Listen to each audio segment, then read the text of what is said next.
சாந்தி. 9/4/2026. இனிமையான குழந்தைகளே, இப்பொழுது நீங்கள் சத்திய தந்தையின் மூலமாக உண்மையான விஷயங்களை கேட்டு வெளிச்சத்தில் வந்துள்ளீர்கள்.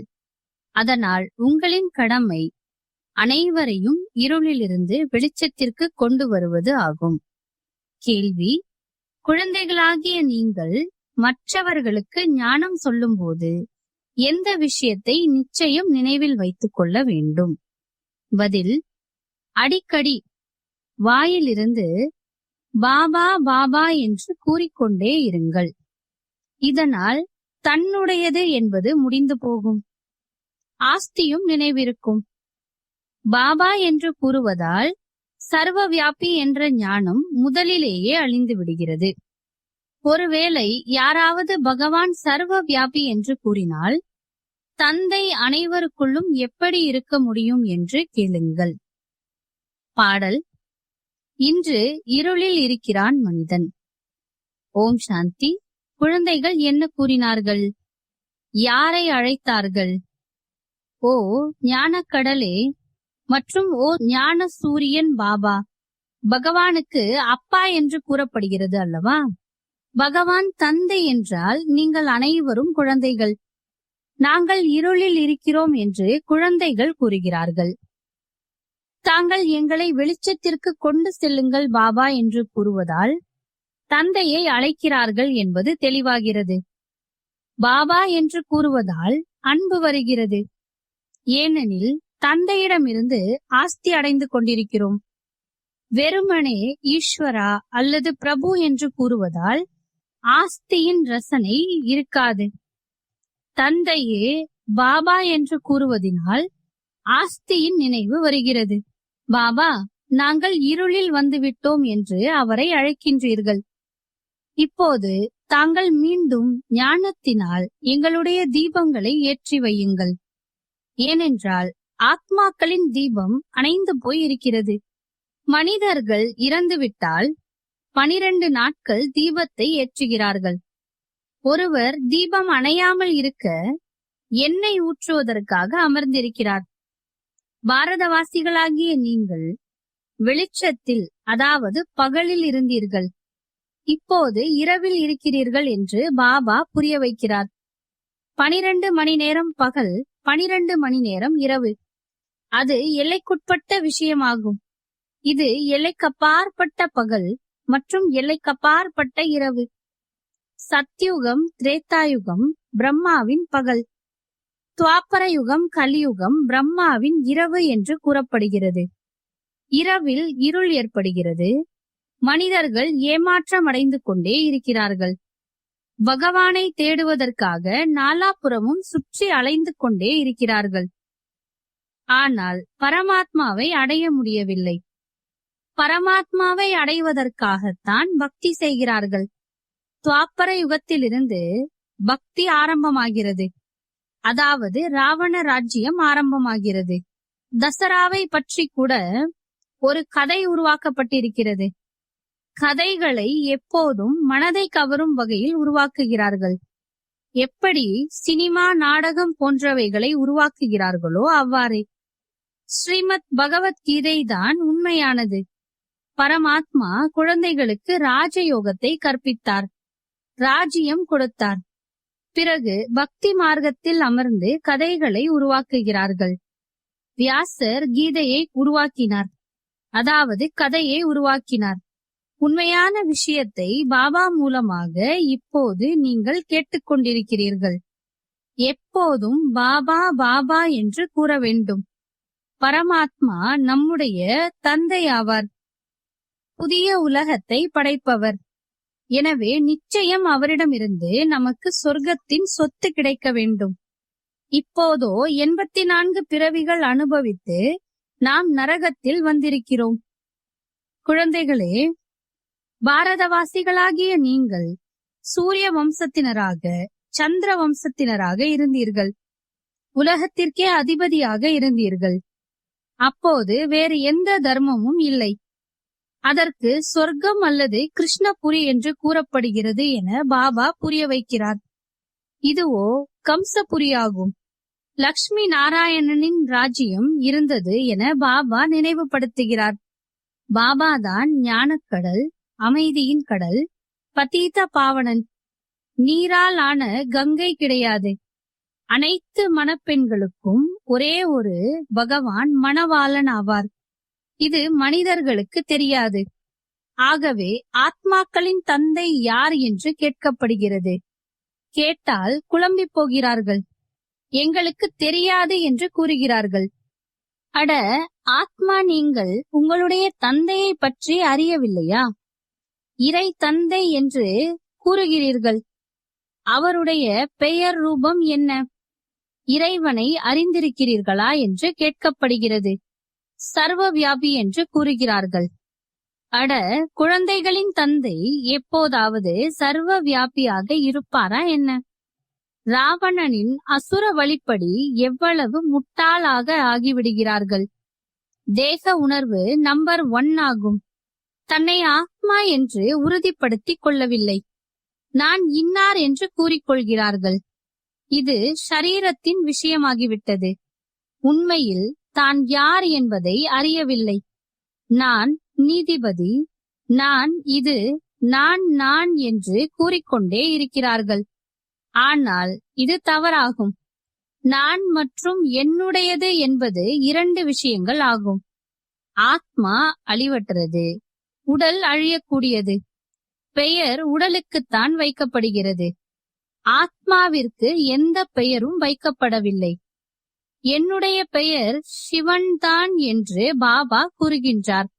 சிவ ஜெயந்தி கூட கொண்டாடுகிறார்கள். இப்போது நிராகாரரின் ஜெயந்தி எப்படி இருக்க முடியும்? அவர் யாருக்குள் வருகிறார்? இது யாருக்கும் தெரியவில்லை. அனைத்து ஆத்மாக்களின் பெயர் ஆத்மாதான் ஆகும். பரமாத்மாவின் பெயர் சிவன் ஆகும். மற்ற அனைவரும் சாலிகிராம் ஆவார்கள். ஆத்மாக்கள் குழந்தைகள் ஆவர். ஒரு சிவன் தான் அனைத்து ஆத்மாக்களின் தந்தை ஆவார். அவரே எல்லையற்ற தந்தை. அவரை அனைவரும் எங்களை தூய்மையாக்க வாருங்கள் என்று அழைக்கிறார்கள். நாங்கள் துக்கத்தில் இருக்கிறோம் என்று ஆத்மா அழைக்கிறது. துக்கத்தில்தான் அனைத்து ஆத்மாக்களும் நினைக்கிறார்கள். மேலும் இதே குழந்தைகள் சுகத்தில் இருக்கும்போது யாரும் நினைப்பதில்லை. ராவணன் தான் துக்கமுடையவர்களாக மாற்றியிருக்கிறான். இந்த ராவணன் தான் உங்களுடைய பழைய எதிரி என பாபா புரிய வைக்கிறார். இவ்வாறு நாடகத்தில் விளையாட்டு உருவாக்கப்பட்டிருக்கிறது. எனவே இப்போது அனைவரும் இருளில் இருக்கிறார்கள். ஆகவே ஞான சூரியனே வாருங்கள், எங்களை வெளிச்சத்திற்கு கொண்டு செல்லுங்கள் என்று அழைக்கிறார்கள். பாரதம் சுகதாமமாக இருந்தது. அப்போது யாரும் அழைக்கவில்லை. கிடைக்காத பொருள் என்று எதுவும் இல்லை. இங்கேயோ ஓ சாந்தி தேவா என்று கதறிக்கொண்டே இருக்கிறார்கள். உங்களுடைய சுய தர்மமே அமைதி என்று பாபா வந்து புரிய வைக்கின்றார். அது கழுத்தின் மாலையாகும். ஆத்மா சாந்தி தாமத்தில் வசிக்க கூடியதாகும். சாந்தி தாமத்தில் இருந்து சுகதாமத்திற்கு போகிறது. அங்கேயோ சுகமே சுகமாகும். நீங்கள் கதற வேண்டியது இல்லை. துக்கத்தில்தான் இரக்கம் காட்டுங்கள். துக்கத்தை நீக்கி சுகமளிக்கும் தந்தையே வாருங்கள் என்று அழைக்கிறார்கள். சிவபாபா, இனிமையான பாபா, மீண்டும் வாருங்கள் என்கிறார்கள். நிச்சயமாக வருகிறார். அப்போதுதான் சிவ ஜெயந்தி கொண்டாடுகிறார்கள். ஸ்ரீ கிருஷ்ணரோ சொர்க்கத்தின் இளவரசன் ஆவார். அவருடைய ஜெயந்தியும் கொண்டாடுகிறார்கள். ஆனால் கிருஷ்ணர் எப்போது வந்தார் என்பது யாருக்கும் தெரியவில்லை. ராதை கிருஷ்ணர் தான் சுயம்பரத்திற்கு பின் லக்ஷ்மி நாராயணன் ஆகிறார்கள். இது யாருக்கும் தெரியவில்லை. ஓ இறை தந்தையே என மனிதர்கள் தான் அழைத்துக் கொண்டிருக்கிறார்கள். சரி, அவருடைய பெயர் உருவம் என்ன என்றால் பெயர் ரூபத்திலிருந்து விடுபட்டவர் என்கிறார்கள். அட, நீங்கள்தான் இறை தந்தையே என்கிறீர்கள். பிறகு பெயர் உருவத்திலிருந்து விடுபட்டவர் என்று சொல்கிறீர்கள். ஆகாயம் துருவமாகும். அதற்கு கூட ஆகாயம் என்று பெயர் இருக்கிறது. நாங்கள் பாபாவின் பெயர் ரூபத்தை அறியவில்லை என்று நீங்கள் கூறுகிறீர்கள். சரி, தன்னை பற்றி அறிகிறீர்களா? ஆம், நாங்கள் ஆத்மா. சரி, ஆத்மாவின் பெயர் ரூபத்தை தெரிவியுங்கள் என்றால் ஆத்மாவே பரமாத்மா என்று கூறிவிடுகிறார்கள். ஆத்மா பெயர் ரூபத்திலிருந்து விடுபட்டதாக இருக்க முடியாது. இந்த சிறிய ஆத்மாவில் 84 பிறவிகளின் பாகம் பதிவாகி இருக்கிறது. இது மிகவும் புரிந்து கொள்ள வேண்டிய விஷயமாகும். ஆகவேதான் 7 நாட்கள் பட்டி என்று பாடப்பட்டிருக்கிறது. துவாப்பர யுகத்திலிருந்து ராவண ராஜ்யம் ஆரம்பமாகியது. அப்போதிலிருந்துதான் விகாரங்கள் பிரவேசமாகியது. ஏணிப்படியில் இறங்கிக் கொண்டே வந்தீர்கள். இப்போது அனைவருக்கும் கிரகணம் பிடித்திருக்கிறது. கருப்பாகி விட்டீர்கள். ஆகவே ஞான சூரியனே வாருங்கள் என பாடுகிறார்கள். வந்து எங்களை வெளிச்சத்திற்கு கொண்டு செல்லுங்கள். ஞானமை சத்குரு கொடுத்தார். அஞ்ஞான இருள் அழிந்து விட்டது. புத்தியில் பாபா வருகிறார். ஞானமையை குரு கொடுத்தார் என்பது கிடையாது. நிறைய குருமார்கள் இருக்கிறார்கள். அவர்களுக்குள் ஞானம் எங்கே இருக்கிறது? அவர்களின் புகழ் பாடப்படவும் இல்லை. ஞானக்கடல் பதீத பாவனன் அனைவருக்கும் சத்கதி கொடுக்கக்கூடிய வள்ளல் ஒரே ஒரு தந்தை தான் ஆவார். பிறகு மற்றவர்கள் எப்படி ஞானம் கொடுப்பார்கள்? பகவானை அடைவதற்கு பல வழிகள் இருக்கிறது என்று சாதுக்கள் கூறிவிட்டார்கள். சாஸ்திரங்களை படித்தல், யாகம், தவம் போன்றவைகளை செய்தலே பகவானை அடைவதற்கான வழியாகும். ஆனால் பத்தீத்தர்கள் மீண்டும் பரிசுத்தமான உலகத்திற்கு எப்படி போக முடியும்? நானே வருகிறேன் என்று பாபா கூறுகிறார். பகவான் ஒருவரே ஆவார். பிரம்மா, விஷ்ணு, சங்கரர் கூட தேவதைகள் ஆவர். அவர்களை பகவான் என்று கூற முடியாது. அவர்களுடைய தந்தை சிவன் ஆவார். பிரஜாபிதா பிரம்மா இங்கேதான் இருப்பார் அல்லவா? பிரஜைகள் இங்கே இருக்கிறார்கள். பிரஜாபிதா பிரம்மா குமாரிகளின் அமைப்பு என்று பெயர் கூட எழுதப்படுகிறது. எனவே குழந்தைகள் ஆகிவிட்டனர். நிறைய பிகே இருக்கிறார்கள். சொத்து சிவனிடமிருந்து கிடைக்கிறது, பிரம்மாவிடமிருந்து கிடையாது. சொத்து தாத்தாவிடமிருந்து கிடைக்கிறது. பிரம்மா மூலமாக அமர்ந்து சொர்க்கத்திற்கு செல்வதற்காக தகுதியாக ஆக்குகிறார். பிரம்மா மூலமாக குழந்தைகளை தத்தெடுக்கிறார். பாபா, நாங்கள் உங்களுடையவர்கள் தான், உங்களிடமிருந்து ஆஸ்தி அடைகிறோம் என குழந்தைகளும் கூறுகின்றனர். பிரம்மா மூலம் விஷ்ணு புரி ஸ்தாபனை ஆகியது. சிவபாபா ராஜயோகம் சொல்லித் தருகிறார். ஸ்ரீமத், அதாவது உயர்ந்ததிலும் உயர்ந்த பகவானினுடைய கீதையாகும். பகவான் ஒருவரே நிராகாராவார். குழந்தைகளாகிய நீங்கள் 84 பிறவிகள் எடுத்தீர்கள் என்று பாபா புரிய வைக்கிறார். ஆத்மா பரமாத்மா நீண்ட காலமாக பிரிந்திருந்தது. நீண்ட காலமாக பாரதவாசிகள் தான் பிரிந்திருந்தனர். வேறு எந்த தர்மமும் கிடையாது. அவர்களே முதலில் பிரிந்தனர். தந்தையிடமிருந்து பிரிந்து இங்கே நடிப்பதற்காக வந்தீர்கள். ஓ ஆத்மாக்களே, இப்போது தந்தையாகிய என்னை நினையுங்கள் என்று பாபா கூறுகின்றார். இதுவே நினைவு யாத்திரை அல்லது யோக அக்னியாகும். உங்களின் தலை மீது இருக்கக்கூடிய பாவ சுமை இந்த யோக அக்னியால் தான் எரிந்து போகும். ஓ இனிய குழந்தைகளே, நீங்கள் பொன் யுகத்திலிருந்து இரும்பு யுகத்திற்கு வந்துவிட்டீர்கள். இப்போது என்னை நினையுங்கள். இது புத்தியின் வேலை அல்லவா? தேகம் உட்பட தேகத்தின் அனைத்து உறவுகளையும் விட்டுவிட்டு என்னை நினையுங்கள். நீங்கள் ஆத்மா அல்லவா? இது உங்களுடைய உடல் ஆகும். நான் என்று ஆத்மா கூறுகிறது. உங்களை ராவணன் அழுக்காக ஆக்கிவிட்டான். இவ்வாறு விளையாட்டு உருவாக்கப்பட்டிருக்கிறது. தூய்மையான பாரதம் மற்றும் தூய்மையற்ற பாரதம். தூய்மை இழக்கும் போதுதான் தந்தையை அழைக்கிறார்கள். ராமராஜ்யம் வேண்டும் என்று கூறுகிறார்கள். ஆனால் பொருளை புரிந்து கொள்ளவில்லை. ஞானம் அளிக்கக்கூடியவர் ஞானக்கடல் ஒரே ஒரு தந்தைதான் ஆவார். தந்தைதான் வந்து ஒரு வினாடியில் சொத்து அளிக்கிறார். இப்போது நீங்கள் பாபாவினுடையவராக ஆகிவிட்டீர்கள். பாபாவிடமிருந்து சூரிய வம்சம், சந்திர வம்சத்தின் சொத்து அடைய வேண்டும். பிறகு சத்யுகம் திரேதாவில் நீங்கள் அமரராக ஆகிவிடுவீர்கள். அங்கே இன்னார் இறந்து விட்டார்கள் என்று கூற மாட்டார்கள். சத்யுகத்தில் அகால மரணம் என்பது கிடையாது. நீங்கள் காலன் மீது வெற்றி பெறுகிறீர்கள். துக்கத்தின் பெயர் கிடையாது. அதற்கு சுகதாமம் என்று பெயராகும். நான் உங்களுக்கு சொர்க்கத்தின் ராஜ்ய பதவியை அளிக்கிறேன் என பாபா கூறுகின்றார். அங்கே நிறைய பொருட்கள் இருக்கிறது. பக்தி மார்க்கத்தில் கோவில்களை கட்டுகிறார்கள் என்றால் அச்சமயம் கூட எவ்வளவு செல்வம் இருந்தது, பாரதம் எப்படி இருந்தது.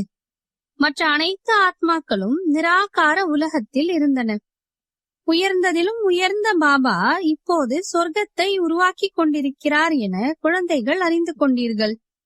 உயர்ந்ததிலும் உயர்ந்தவர் சிவபாபா, பிறகு பிரம்மா, விஷ்ணு, சங்கரர் சூட்சும வதனவாசி ஆவர். பிறகு இந்த உலகம். ஞானத்தினால் குழந்தைகளாகிய உங்களுக்கு சத்கதி கிடைக்கிறது. ஞானம், பக்தி மற்றும் வைராகியம் என்று பாடப்படுகிறது. பழைய உலகத்தின் மீது வைராகியம் வருகிறது. ஏனென்றால் சத்யுகத்தின் ராஜ்ய பதவி கிடைக்கிறது. இப்போது குழந்தைகளே, என்னை மட்டும் நினையுங்கள் என்று பாபா கூறுகிறார்.